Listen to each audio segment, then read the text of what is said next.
Religious morality versus secular morality. Pretty much all modern religions enjoy touting themselves as the sole sources for human morality. They say that without their guidance, or moreover their particular God's guidance, we would be unable to be good, decent, kind, or caring people. They like to lay claim to objective morality and say that it's either their God's way or the highway to hell. And they really love disparaging anyone and everyone who has the gall to say that they believe that morality comes solely from within humanity, or at least from nature and not outside of it. So I thought that I would take a couple minutes to explain how I understand morality and hopefully show why secular morality is far superior to religious morality and is actually necessary for moral autonomy and responsibility. So the way that I look at morality is in the form of a hierarchy. In religious systems of morality, the moral hierarchy is top-down. To them, morality is not something built upon a foundation. It is dictated from the heavens by an omniscient, omnipotent, omnipresent being that is outside of and above the entire system. Imagine it as an upside-down pyramid with God at the top occupying the vast majority of the pyramid.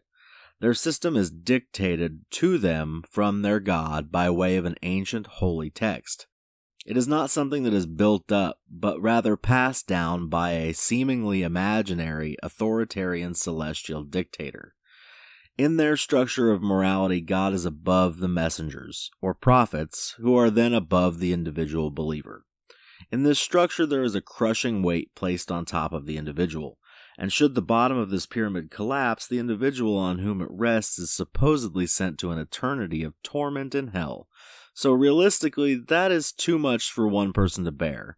It is an untenable system that puts unrealistic moral weight on the individual and sets them up for failure. So on the other hand is the secular moral hierarchy. Unlike in the religious hierarchy, the secular system is bottom up. Instead of having all of the weight on one small point, the foundation is large and able to bear the weight of its responsibilities, and instead of being dictated from above, the individual is free to step as far down the ladder as necessary to reach a moral conclusion, because their morality is not dictated by the levels below it, only informed by it. Think about it like a high-rise apartment building. You have to pass through all of the floors below you, but you don't have to stop on each level. You can if you wish, but you don't have to. You can take the elevator all the way to your apartment, but your apartment still rests on top of all the others. Meaning, each level on the pyramid builds the foundation, but is not where the individual necessarily stops. At the bottom, you have our most basic biological imperatives that form the basis for pretty much all of our actions. It is our biological imperative to survive, coupled with our biological propensity for altruism, that informs the moral weight that we give to our lives and the lives of others. There are many moral issues that ultimately come down to the biological level. One step up from this is the level of the social morality, then cultural, then familial, and finally at the top, the individual.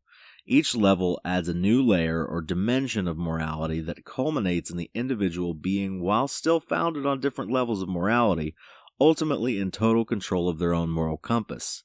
In this system, the individual is completely autonomous and responsible for their own actions and cannot pass it off to a lower level because they are at the top of the pyramid. So this is a simplified and shortened version of a moral system that I've been thinking about for a while and is still a work in progress, but I think this does a much better job of explaining morality than "for the Bible tells me so." So I'll probably be making videos in the future about this, and I'm kind of excited to see what y'all think of it so far, so thanks in advance and have a wonderful night.